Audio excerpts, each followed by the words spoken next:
Good day, and thank you for standing by. Welcome to the Worldline H1 2026 Results Conference Call. At this time, all participants are in a listen-only mode. After the speaker's presentation, there will be a question and answer session.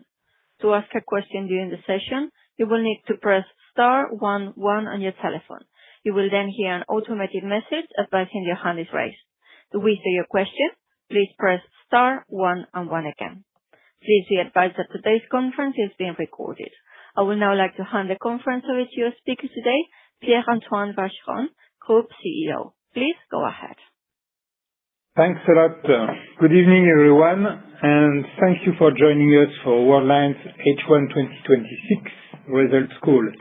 I'm joined by Srikanth Seshadri, our Group CFO, and I will take you first through the key business highlights and strategic progress before Srikanth presents the financials in more detail.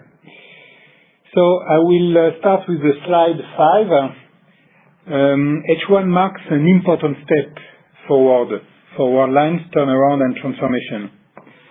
Everything is not done yet, far from it, but we delivered what we committed for the first half, and this period shows clear momentum across the organization. First, as you know, we have significantly strengthened the balance sheet, together with a successful capital increase and the closing of most of the M&A transactions, including the super important METS and call. We have significantly reduced our net debt with a leverage which is now down to less than 2 times the EBITDA. Second, Merchant Services has regained traction with a second consecutive quarter of growth and even acceleration during Q2.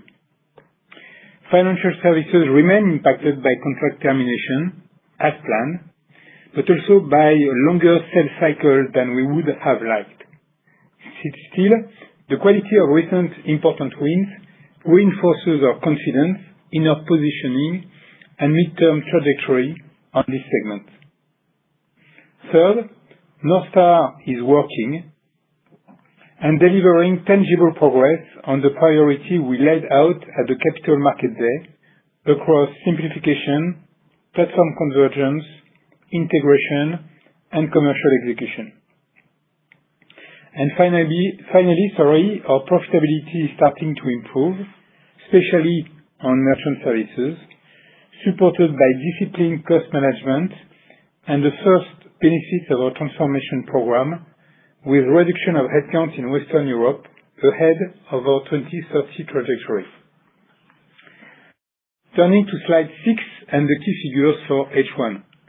As you can see, our payment volume continue to grow steadily, probably in line with the market trends, with acquiring volumes more than 4% in the semester.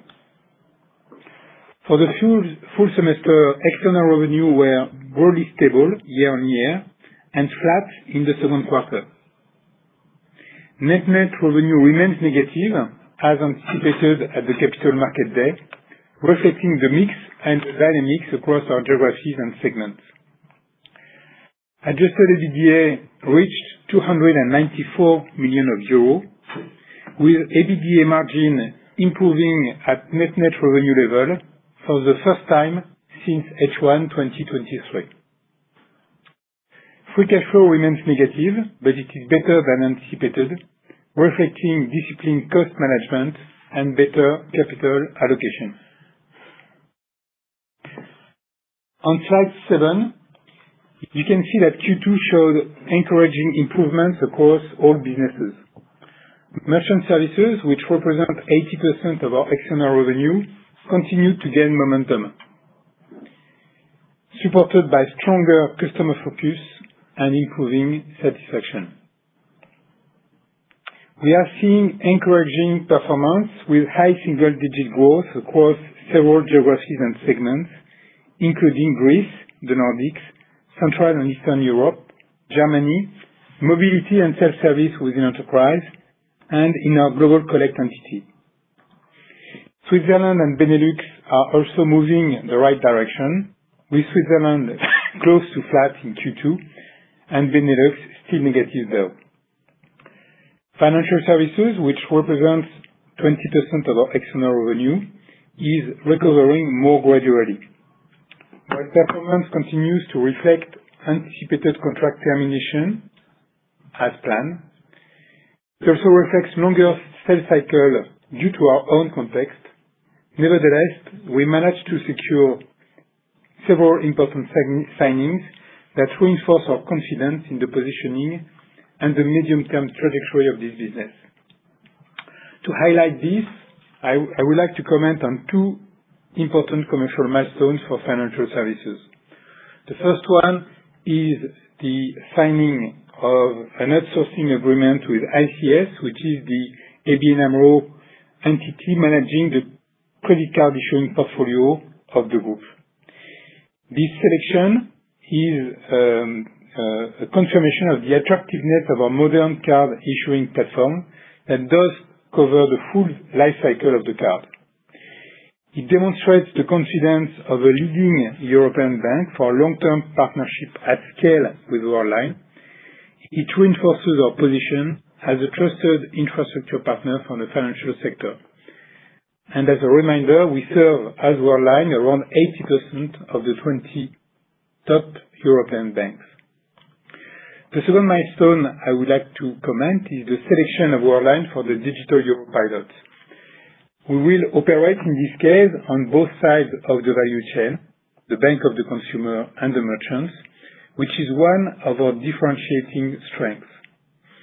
This decision of the ECB confirms that Worldline is legitimate and well-positioned on the payments rails of tomorrow. The slide 9 shows that since CMD, we made tremendous progress in multiple areas, showing the breadth and the depth of our action. On the corporate and M&A side, we are reaching the final stage of the disposal program, with most transactions now closed and Australia and India coming soon. On the business side, we have signed and implemented several partnerships to enrich our offering, either to go beyond pure acquiring with Klarna and Uland, or to position Worldline on the next generation rails, including Wero, stablecoins, and the digital euro. In parallel, we gain traction in deploying meaningful and innovative product features, Click to Pay for recurring payments, where we are the first one in Europe, and the Spanish Bizum wallet in-store, where again we are the first one in Europe. On slide 10, we show that North Star is clearly in motion and delivering. To pick up some particular highlights in this slide, platform convergence continues to advance, with the Italian acquiring portfolio migrating to our target platform. We have 5,000 merchants migrated as we speak, and things move smoothly. And the Ogone and SIPS portfolios are moving to GoPay as planned, and we reached in June 80% of the SME portfolio on GoPay. At the same time, we continue to simplify and modernize our technical infrastructure and network, moving from 49 to 47 sites and closing our Madrid data center. In terms of integration, Launchpad has now entered in a pilot mode in line with plan.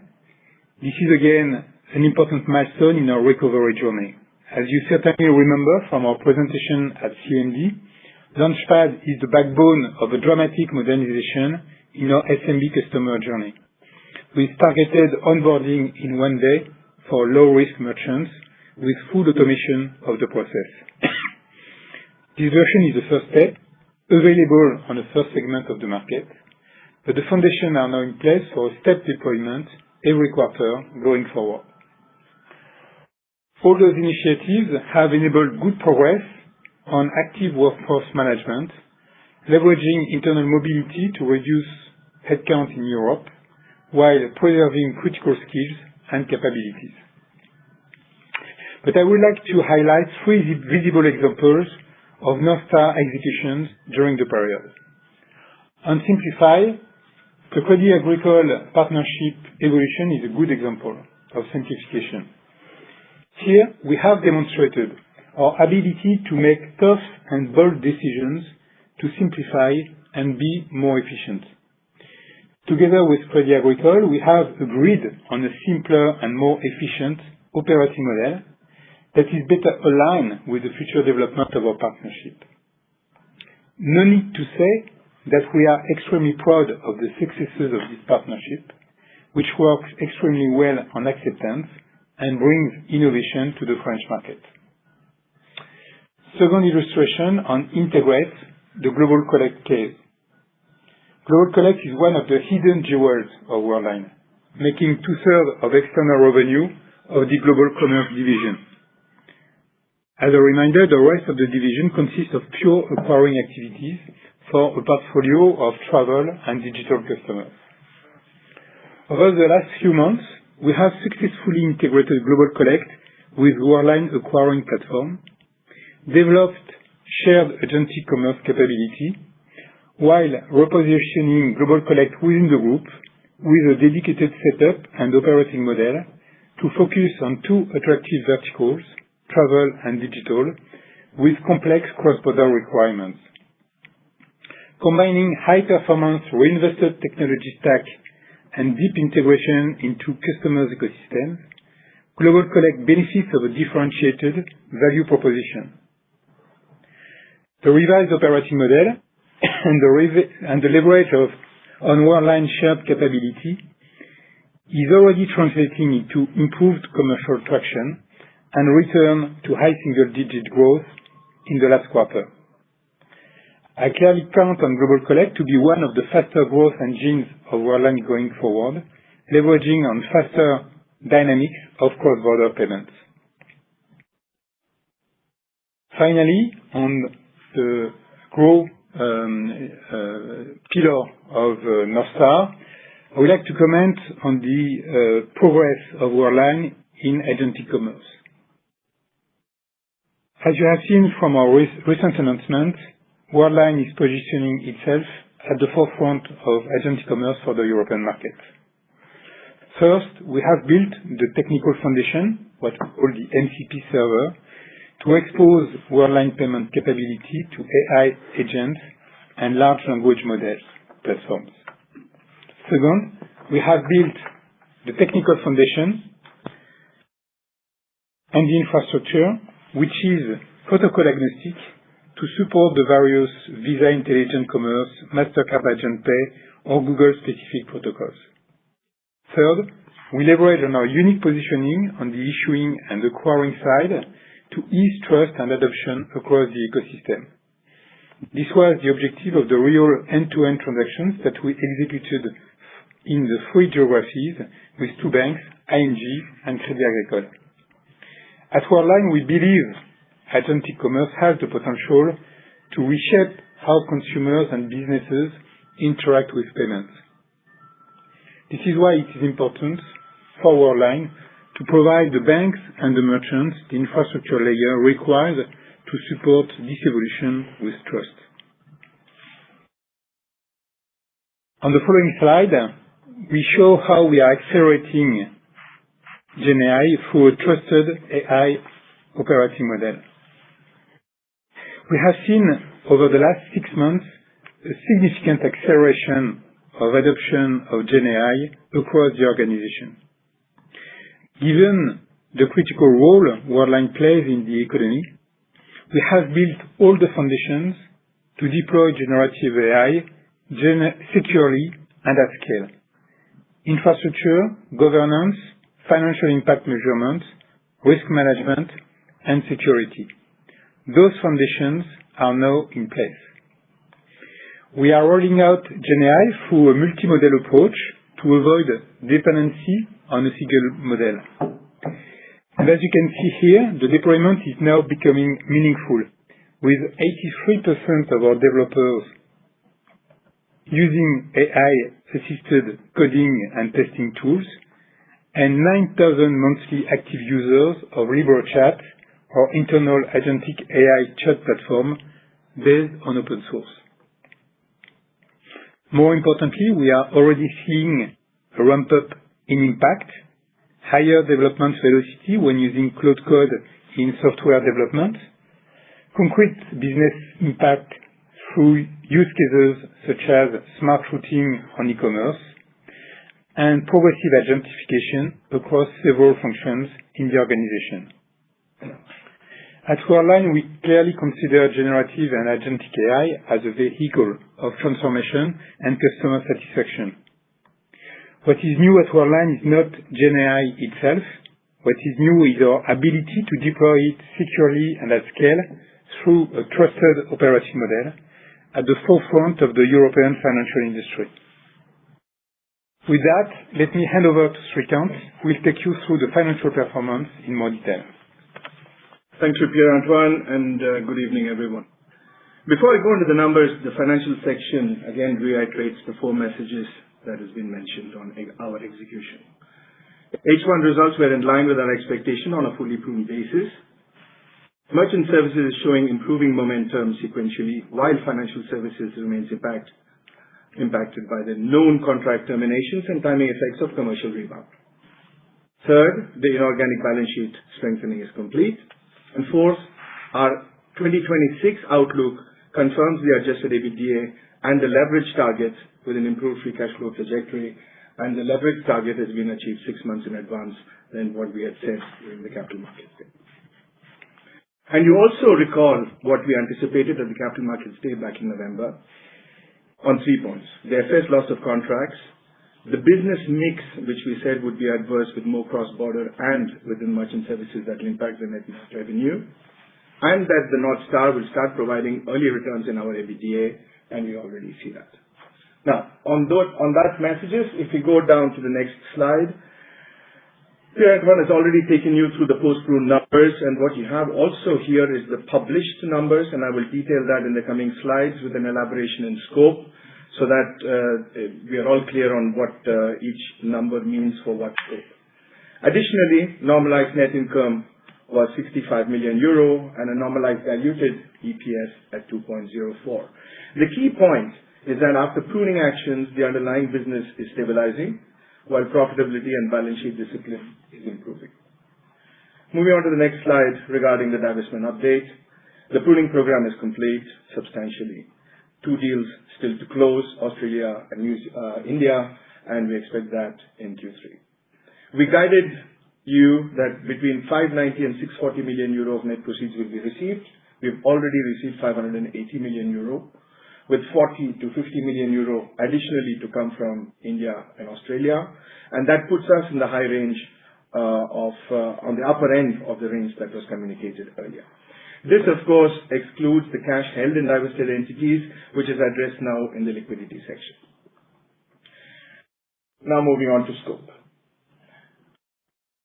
You recall that we provided quite a bit of pedagogy on the scope for the end of the year. This year is a step more in complexity. We said 2026 will be a year of transition, and this is, of course, with a transitory scope.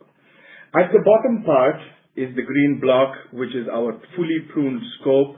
It is the constant, it is the future perimeter of Worldline after this year of closing those transactions will be finished. Now, looking at the published scope, you all know now that the IFRS 5 governs the rules for discontinued operations as well as assets held for sale. METS, being the discontinued operations, has not been in our scope from day one. However, the assets held for sale, all of the other divestments that you see below, the P&L and cash flow are in our published numbers until closing. Hence, North America and Payment IQ, we closed in end of February, so January and February is in our numbers.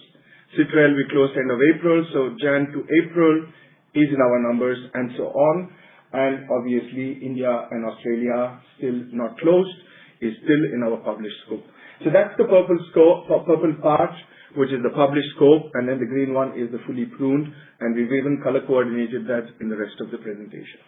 Now moving to the next one. So applying the scope to the present numbers, I wouldn't go into the detail, but this slide has been presented just specifically to bring clarity and the full impact of scope changes for all of us to be on the same page. In white, is the FY25 H1 published scope, so it's only without METS.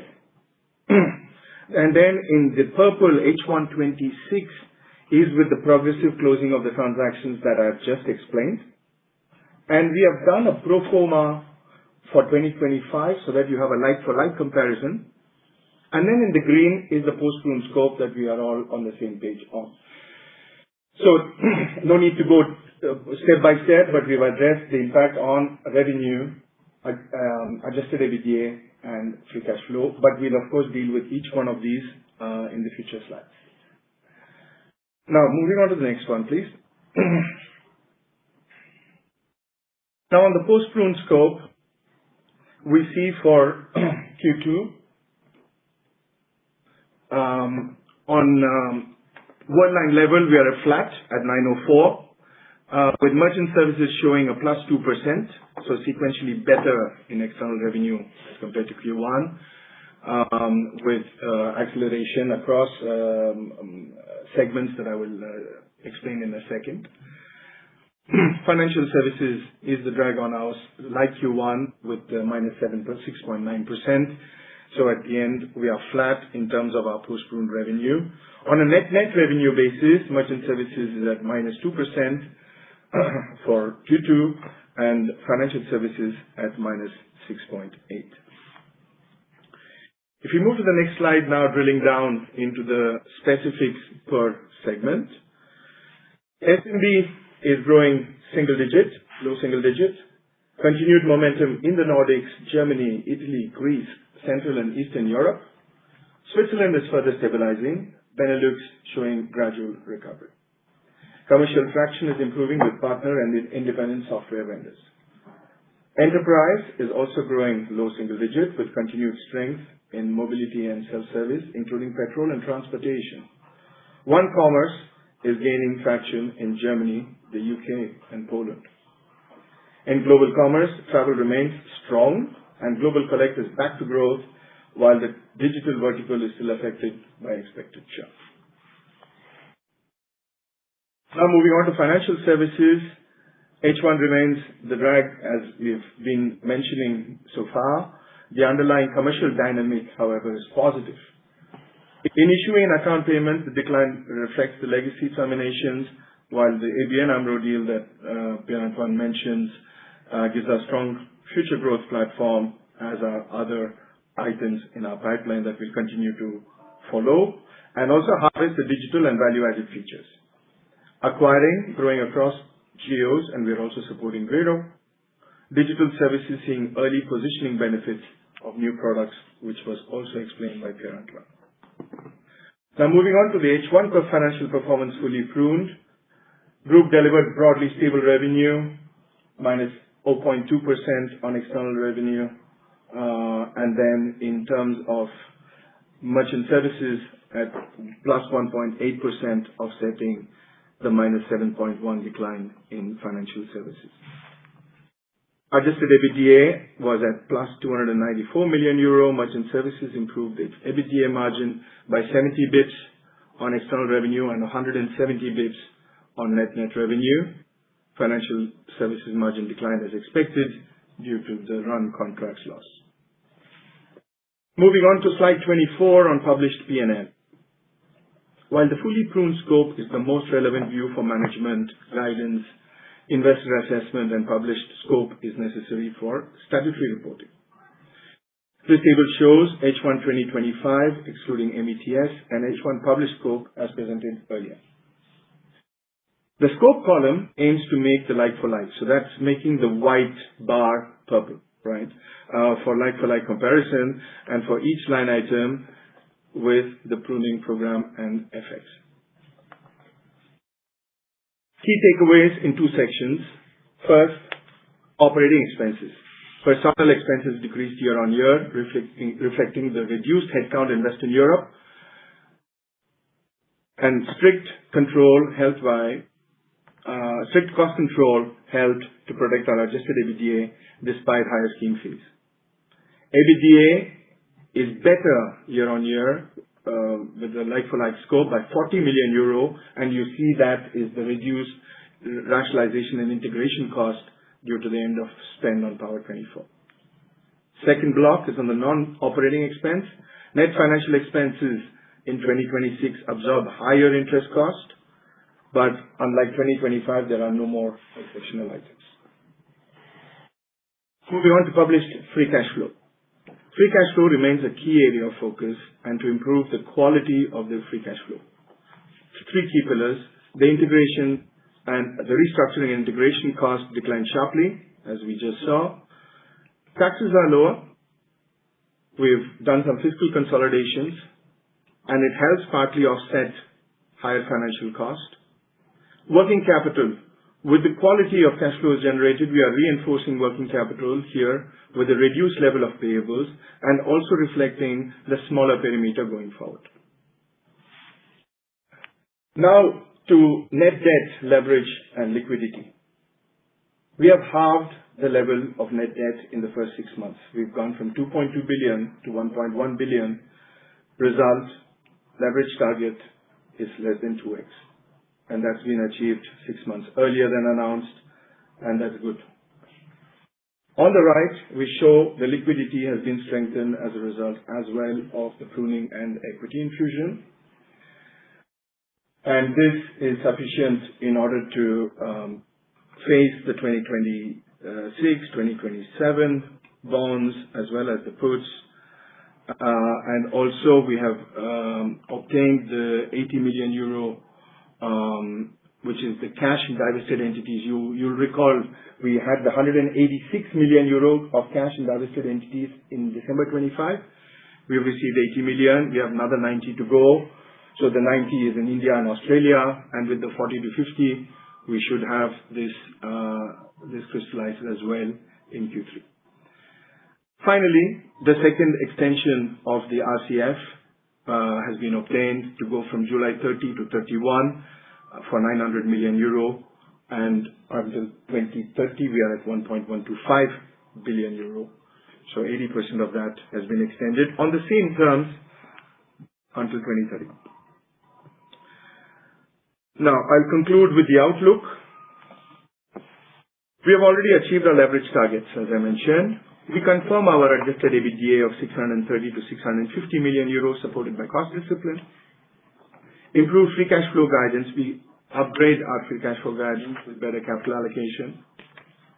And we are marginally revising the revenue, as mentioned, due to the timing effects on the commercial rebound and financial services, but with recent pipeline wins, contract wins and pipeline, we are confident this will recover. Merchant services growing as planned. So with that, I will hand you back to Pierre-Antoine to conclude. Thank you very much. Thanks a lot, Srikanth. So 4 messages to conclude this presentation. First one, by demonstrating progress, Worldline H1 performance are data points that strengthen conviction in our vision and in the success of our turnaround. Second message, we made the right choice in refocusing on Europe. The organization is clearly gaining momentum and discipline across the board, and this is visible in those results. Third, while executing, Worldline positioned itself with success on the future industry drivers while managing its capital allocation. Finally, we are demonstrating our ability to control our cash costs with discipline, which can help navigate the volatile macro context in which we operate. Thank you, and happy to get your questions. Thank you. As a reminder, to ask a question, please press *11 on your telephone and wait for your name to be announced. To withdraw your question, please press *1 and 1 again. We will now take our first question from the line of Frederic Boulan from Bank of America. Please go ahead. Hi, good evening, Pierre-Antoine and Srikanth. Thanks for taking the question. Three questions. Maybe one, starting with Pierre-Antoine, if you can give us an update on the kind of competitive and micro dynamics. MSV growth seems to be stronger in the second quarter, so it would be good to have a bit of an update there. Secondly, if you can come back on what happened with the JV with Credit Agricole, who initiated the end of the structure. What does it mean for you in particular? I understand the acceptance business was from Worldline was supposed to be brought in the JV. So what happens to this? I mean, it's staying with your. And then question for Shrikant, if you can spend some time on the free cash flow moving parts in H2 and 27. I understood from your commentary that the commentary on the working cap was positive, but if I look at the slide 25, I can see about 100 million worsening in working capital. So I'm not really sure what's going on there. That seems to be offsetting most of the reversal in restructuring costs. So any commentary around moving parts in H2 and next year would be great. Thank you. Thanks a lot for those questions. So on the competitive and macro dynamics, so you're right. I mean, we have a very sound growth in merchant acquiring volumes in H1 and more importantly in Q2. Let's say that the verticals on which we've been exposed have been behaving well, especially travel, especially large retail, especially mobility and self-service. So obviously there is some contrast depending on the segments. With specialty retail, which is behaving not that good, especially in some geographies like Germany, as you may have heard already. But globally, we have these good dynamics, and since many of our geographies are now behaving well, with a significant growth, as I mentioned, high single-digit growth in various geographies, but also in mobility, self-service, and global collect in the last period, that feeds this good dynamic in terms of MSV. Regarding the JV with the Crédit Agricole, so it's super simple. I mean, I have assessed what was the potential of a model where there was no contribution of acquiring portfolio by the bank, to the contrary of the other JVs that we have had. So it was massively, I would say, acceptance, partnership in acceptance, and having a regulated entity in a bank context was clearly heavy as compared to the potential that we had. So today we are focusing on acceptance services. We are providing to call that remains an entity retained by the Crédit Agricole that itself serves the case, the regional banks of the Crédit Agricole. We are providing them acceptance solutions, and it's working well. And besides that, we are partnering between our own acceptance that has not been contributed and their own acquiring for enterprise merchants on which we have, as you know, strong positions. So it's a joint decision. We came to a similar diagnosis between the Crédit Agricole and ourselves at Worldline. So it has been quite natural to come to that decision, which is from the outside a bit surprising probably, but which makes a lot of sense, and that's the way we want to drive our business. On the free cash flow, Shrikant? Yeah, thank you, Pierre-Antoine, and hello, Fred. Yeah, what I was mentioning is indeed the end of spend of Power24 and also better progression on the RI for the current year. We do expect to have a lower spend, and we have also some phasing effect in H1. So you see the two impacts. But in terms of working cap, essentially what taking a step back, this year we've said has been a reset. We have strengthened the balance sheet with all the inorganic measures, and we're also taking a good look at the organic measures to ensure that we are able to have the right measures going forward. So we have reduced the level of payables, and also with the smaller perimeter to have a level that's manageable from a the seasonality as well as the ups and downs of the business until we stabilize. Hence, this creates, again, from H1 last year to H1 this year, but in terms of a working cap outflow this year is 60 million, as you see. It's primarily reduce of payables as well as some reduction in advances.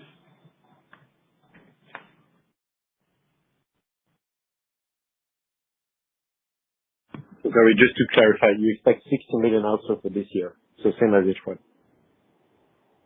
Yeah, and we'll expect this to normalize in H2 indeed. But again, we'll need to have some effects for H2, but it will be more normal in H2 as compared to what we had in H1.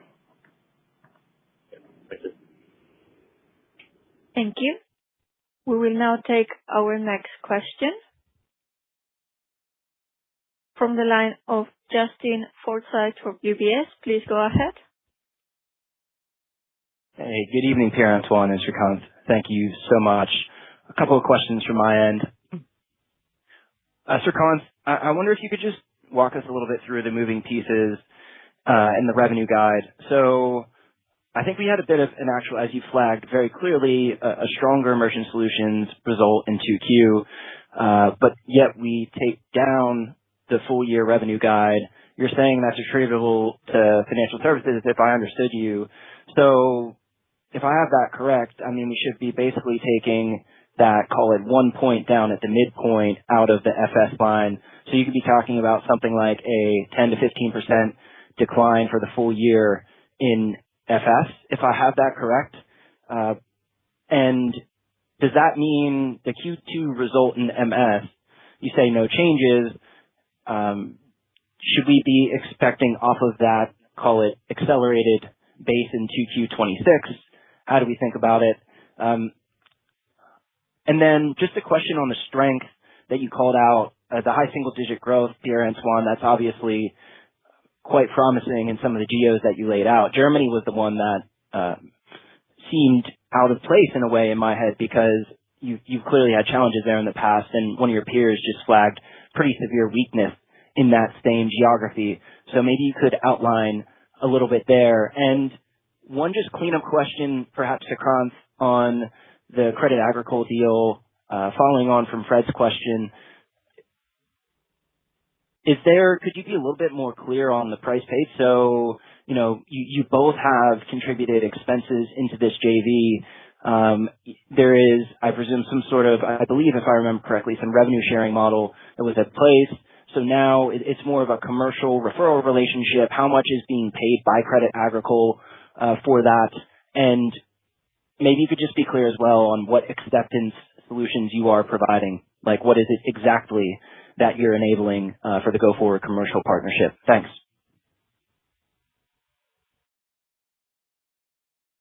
So you take... Yeah, you want me to start with the Crédit Agricole and the Q2. So on Crédit Agricole, today what's working well is the e-commerce solution. So we've been distributing GoPay, so a new e-commerce solution for Europe, to the Crédit Agricole since 12 months now, and it's working well at the speed of the bank distribution. And besides that, we are partnering commercially on the acceptance solutions. So, the Axis platform, which is extremely successful for large enterprise merchants. And here we are combining, when it makes sense, our proposal on acceptance, and the Crédit Agricole comes with its acquiring capability. Going down the road, the idea is to provide POS also for the POS solutions for the SMB, but that's, I would say, a second stage as compared to what we are providing today.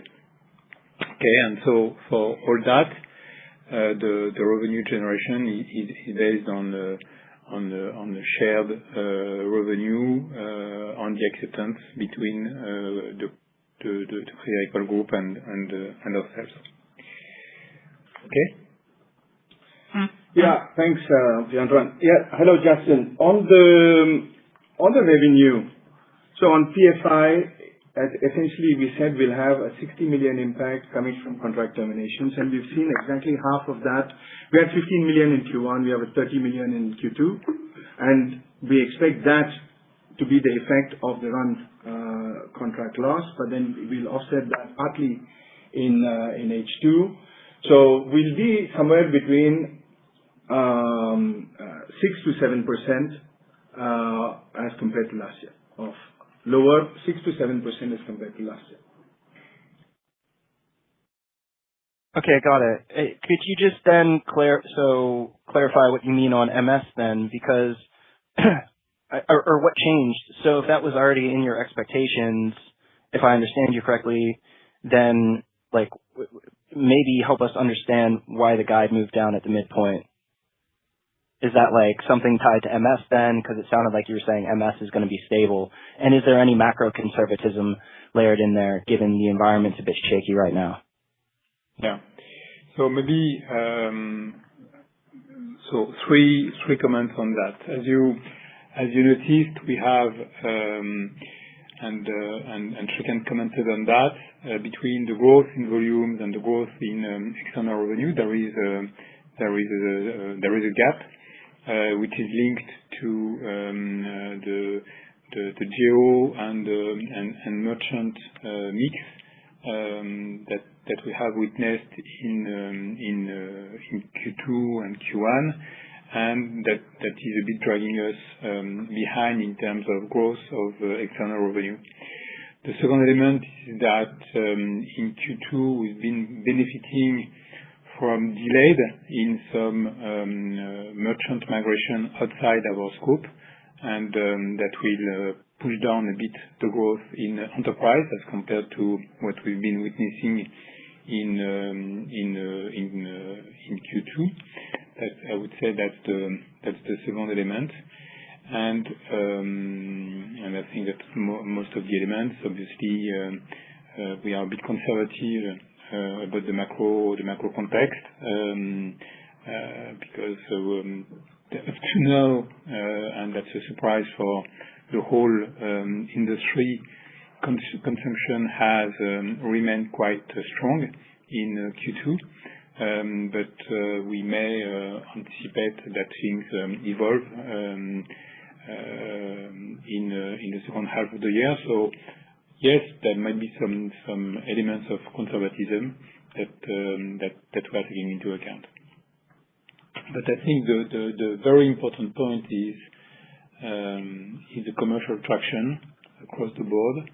The fact that the NPS has improved on each of our segments, and the churn has reduced also in each of our segments. So I would say really the fundamentals of our business has improved, and again the signing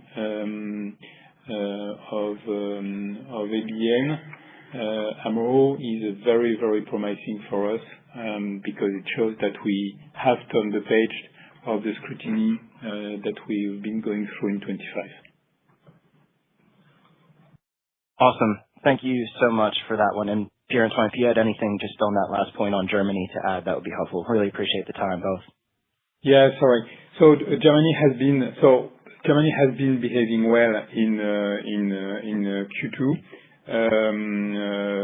But remember that we had been struggling the previous year, so to some extent we have an easier comparison than maybe some others.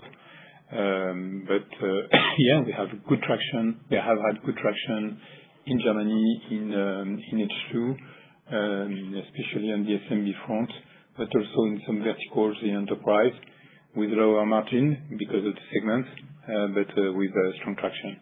So we are better exposed probably in what we call FMCG, which is all the discounters in Germany.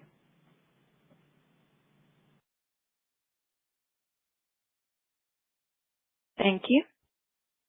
We will now take our next question from the line of Hans Leitner from Jefferies. Please go ahead. Yes, thanks. Maybe I can add a couple of more from after Justin. Maybe you can talk about net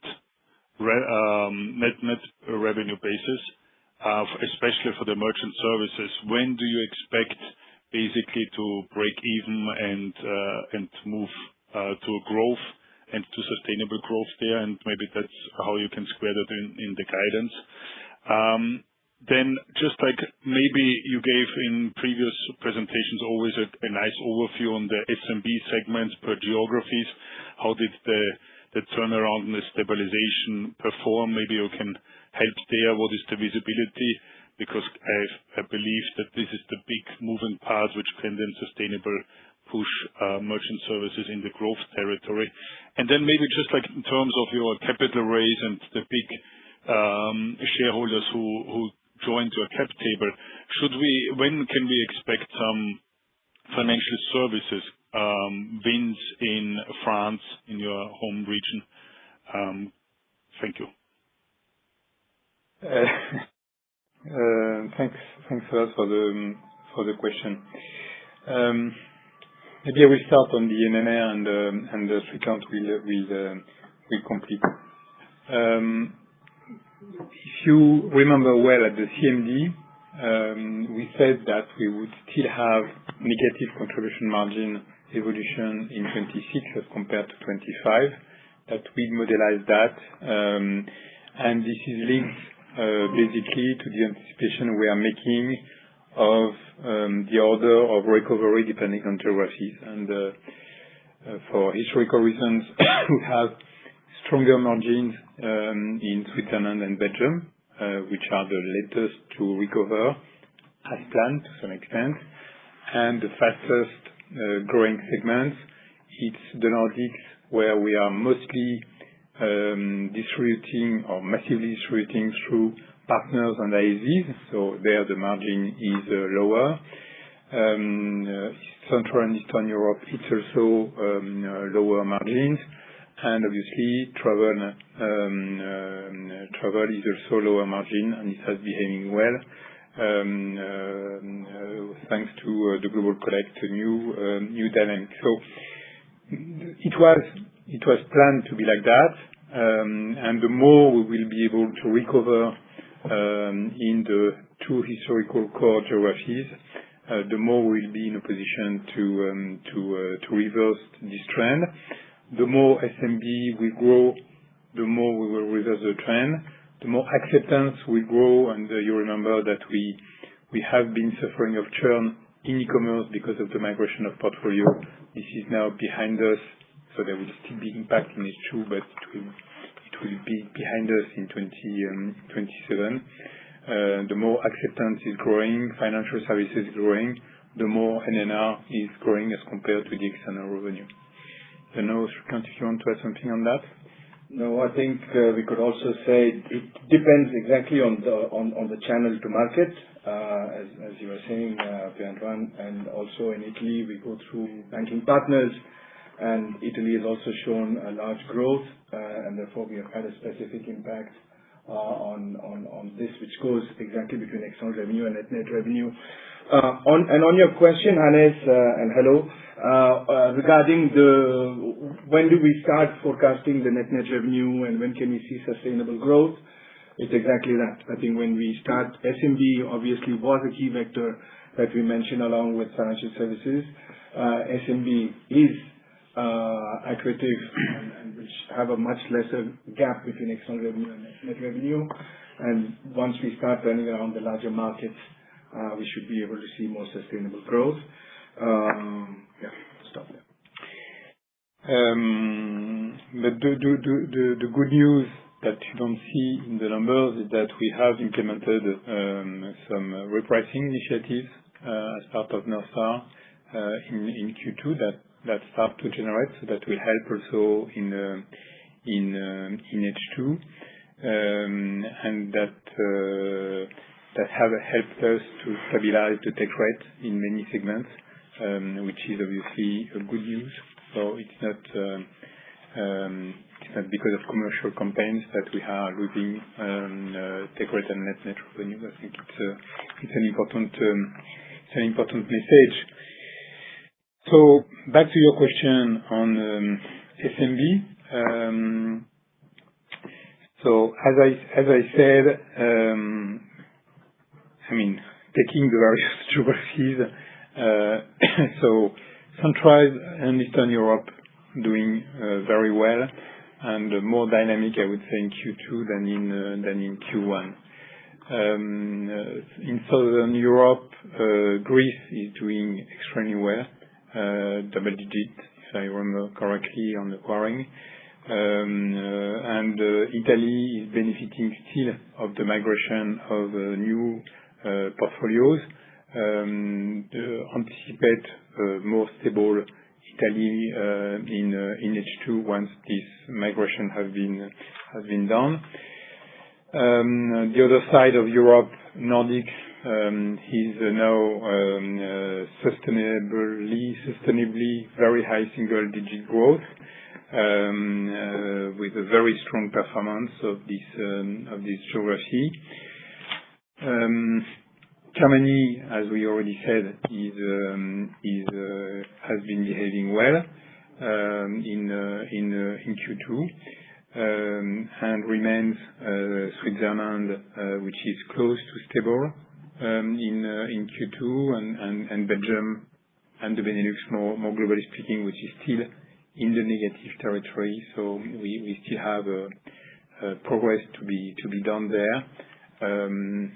The launchpad, once it will be spread on the market for new merchants on the whole scope, will help. But so this is where we are today. Thank you. We will now take the next question from the line of Yami Bhatta from Barclays. Please go ahead. Thank you for taking my questions. I have two questions. Firstly, you've lowered the revenue outlook, but maintained EBITDA. Why is the top line downgrade not impacting EBITDA, and how much of a buffer do you still have there? And secondly, what drove the improvement in merchant services on an organic basis in Q2 specifically, versus the deceleration on a net basis?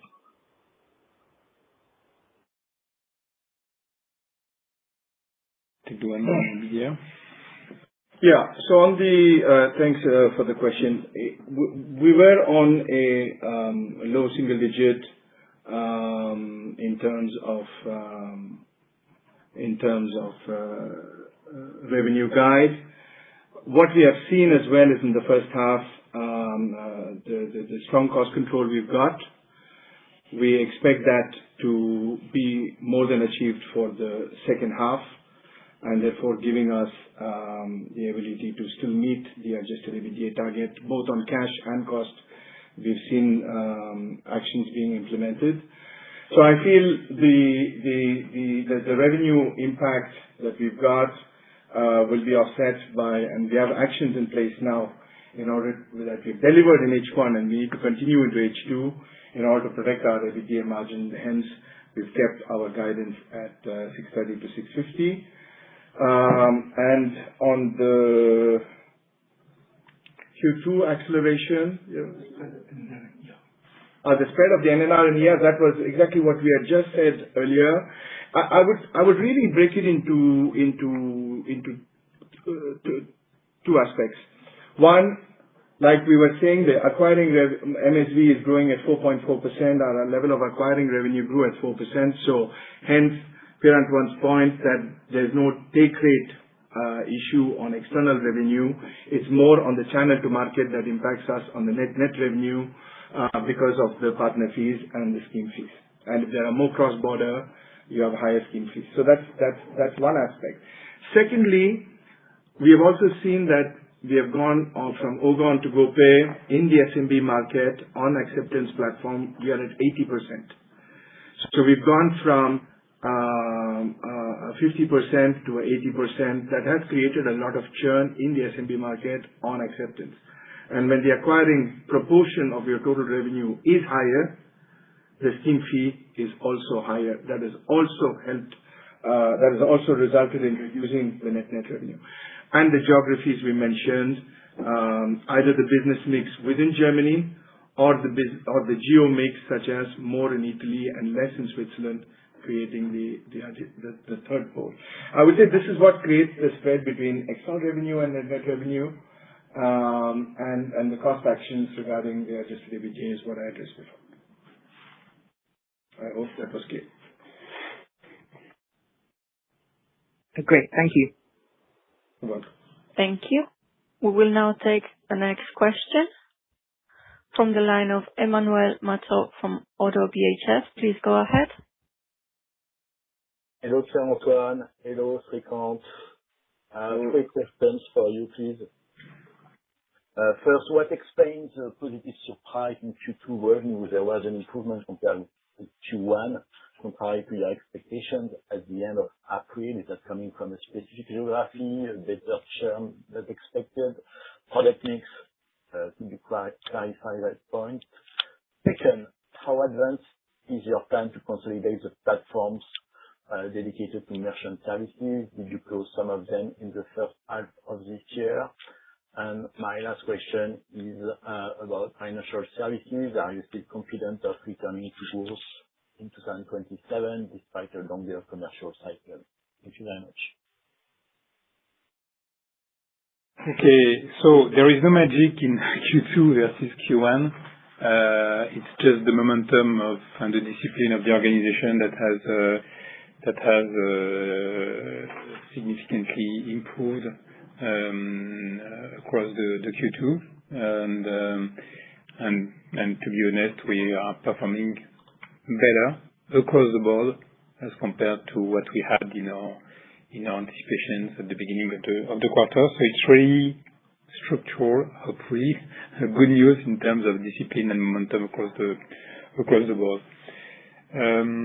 On your second question, so yes, remember that we have closed one platform in Q1. That was the WOPA platform, Latin American platform that has finally migrated to Global Collect.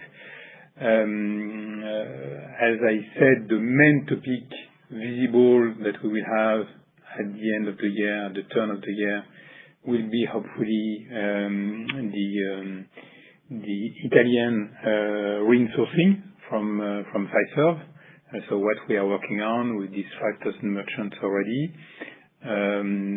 Another visible thing will be the termination of Ogone legacy that will be completely shut down, and some.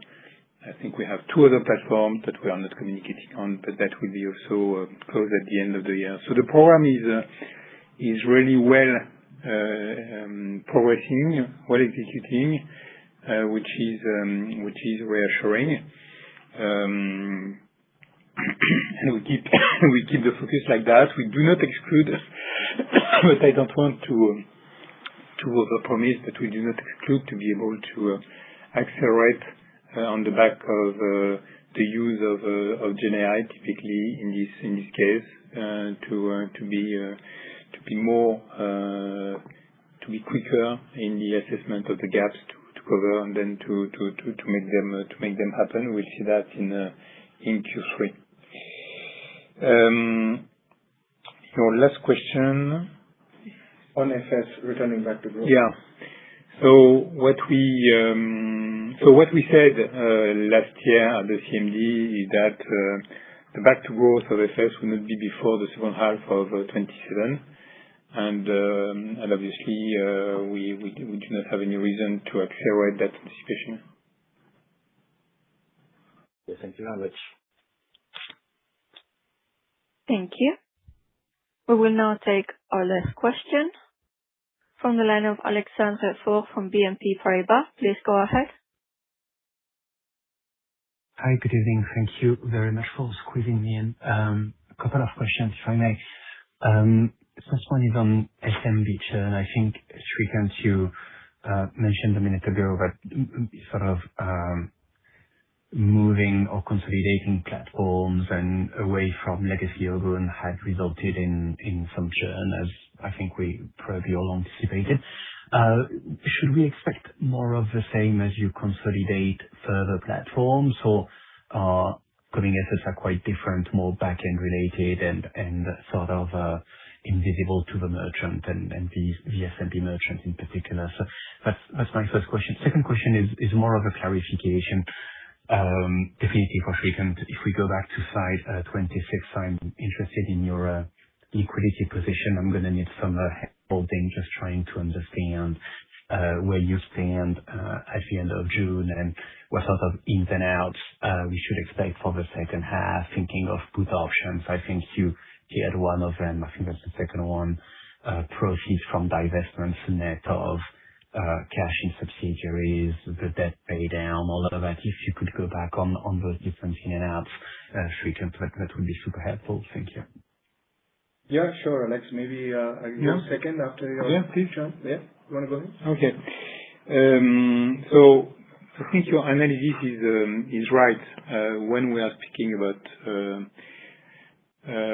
acquiring, that's basically behind the scenes for the merchants who are more exposed to the need to reintegrate on when we are speaking about acceptance, so the front end of the value chain. And here we do not expect, if the service is good, which is the case, any impact in terms of churn coming from convergence on the acquiring platform. So it's really on the acceptance front. So we are not fully done on acceptance. So we've been working hard, and now we need to finish the SIPS, which was the Worldline e-commerce platform. So the SMB is almost done also. So now we are on the enterprise part of things, where we have good, I would say, adoption of the new platform after RFI by the enterprise merchants who select our GoPay solution. But there is also some churn there. And when we will migrate some other more secondary platforms to GoPay, we may also experience some churn. But I think we were much more exposed in the Ogun scope and the French scope than in the other platforms that are more operating in Central Europe, where we are a very strong position. Got it. Thank you. Yeah, thanks. And maybe just to close off on Alex's gives and takes for H2.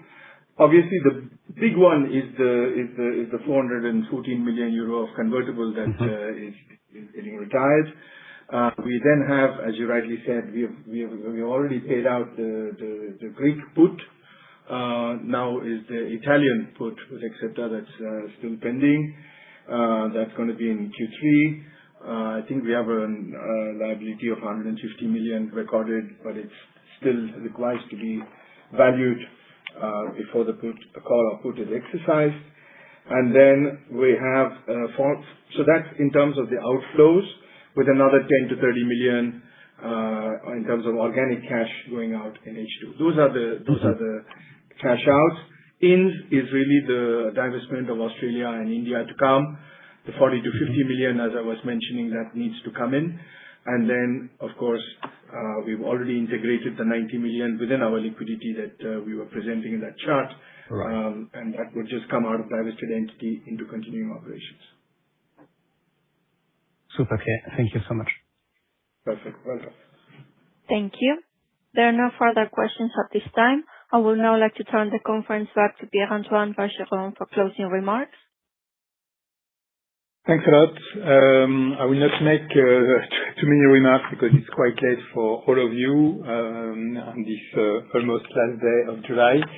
As you see, we have a good momentum. The turnaround is moving clearly well. The transformation is on track. We are well positioned. So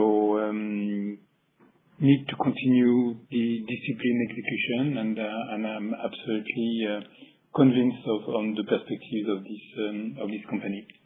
So thanks a lot, and looking forward to meet with you after the summer break. Have a good evening. Sure. Good evening. Thank you. This concludes today's conference call. Thank you for participating. You may now disconnect.